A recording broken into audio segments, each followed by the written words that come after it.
Way back in 2010, I had an absolute blast reading The Amazing Spider-Man number 630, written by Zeb Wells with art from Chris Bachalo. That was the first part of the Shed storyline, which featured an absolutely gruesome battle between Spider-Man and the Lizard. Ever since I read that issue, I always wondered when Zeb Wells would come and board the main Amazing Spider-Man series as the sole writer. This year, Marvel decided to do just that and assign Zeb Wells and artist John Romita Jr. over to the main Amazing Spider-Man property, and the results have been absolutely fascinating. Zeb Wells has been changing so many parts of Spider-Man's mythology, but today, Zeb Wells is actually going to go ahead and embark on the dark web storyline, which sees Peter Parker become embroiled in dark fantasy in a whole different context. My name is Alejandro, and today let's go ahead and review Dark Web Dusk. But before we get deeper into the video, I want to go ahead and encourage you to consider subscribing to the channel if you like our content, and please make sure to go ahead and hit that like button. I want to share a little bit of Marvel's solicitation text for this issue in order to give you some context behind the event. Dusk.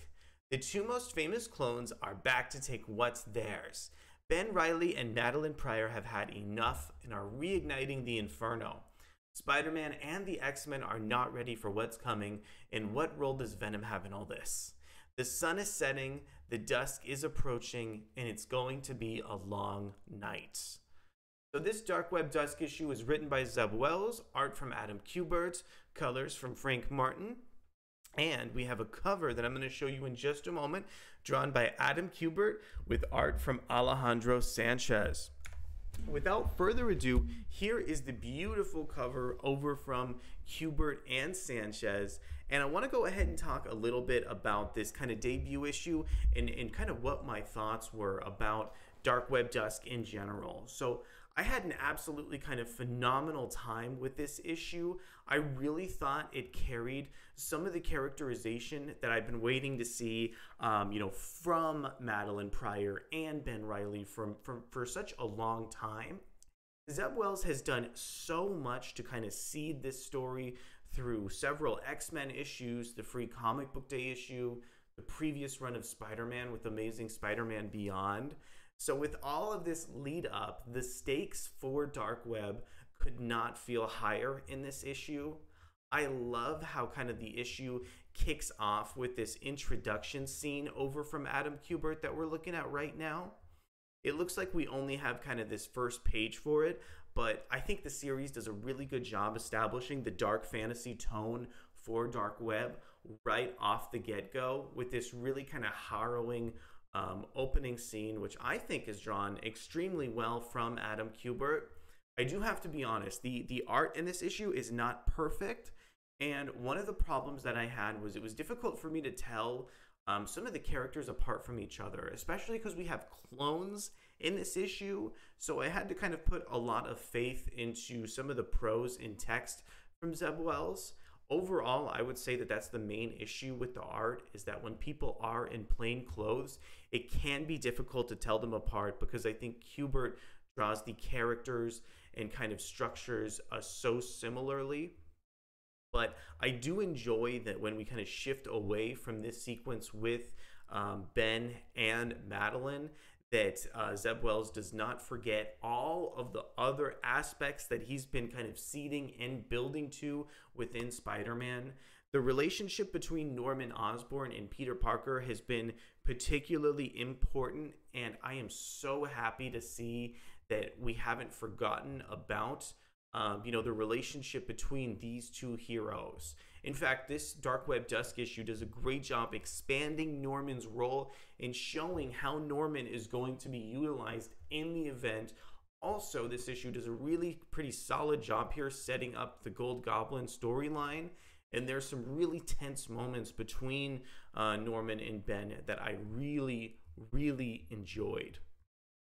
I really appreciate how the main Venom series from Al Ewing, Ram V, and Brian Hitch is being utilized in here. I love how the duo or the entire creative team has been able to seed Dark Web along with Zeb Wells And with, frankly, with some of the Spider-Man books as well, we've had several New Mutants issues that have had really important scenes that have foreshadowed some of the events here in Dark Web. So, you know, I'm happy to see that despite the fact that this issue is mainly centered around Spider-Man, there's still a level of emphasis on the X-Men, and I'm sure that their role in this comic book event will be fleshed out further as kind of time continues here. Overall, you know, this is still not the issue where people are coming to blows. This is the issue where kind of Ben and Madeline are getting ready to kind of stage their limbo invasion of, you know, the Earth, and they're just kind of taking the first few steps here. To be honest, for some readers, it might be a little bit, you know, they might be a little bit impatient because the last issue of The Amazing Spider-Man seemed like it was setting up kind of the first stages of the event, but this one is still kind of rearranging the deck chairs and getting everything ready. So overall, I think this is an incredibly solid issue of the Dark Web crossover. I think this is a great way to kick things off. I think the characterization, the dialogue, the art, it's all here at the quality that I'm looking for. And I appreciate the fact that Zeb Wells is taking his time to get to the conflict between, you know, Peter Parker and Chasm, because that is the meat of this comic book event. And you wouldn't want to stage that until you are absolutely ready to go ahead and kick that off. Also, when we kind of learn that Madeline's like true plans, and when the X-Men are aware of what she's actually doing, I hope that that kind of reveal is just as sinister as it needs to be.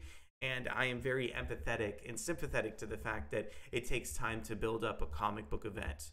So if you want to go ahead and see kind of the first steps of Dark Web to come together, this is going to be a really solid comic book event kind of kicking off this big storyline. But I just wouldn't expect a ginormous climactic battle that we've been you know, led up to all the way since The Amazing Spider-Man Beyond. I think I had a blast with this Dark Web Dusk issue. It had such great characterization and also touched on so many plot threads in the main Amazing Spider-Man title. I just had an absolute blast reading it. Did you guys like this issue as much as I did? I want you to let me know down in the comments below. Thank you so much for checking out our video, and I'll be back soon with some more excellent comic book content. See you soon. Bye.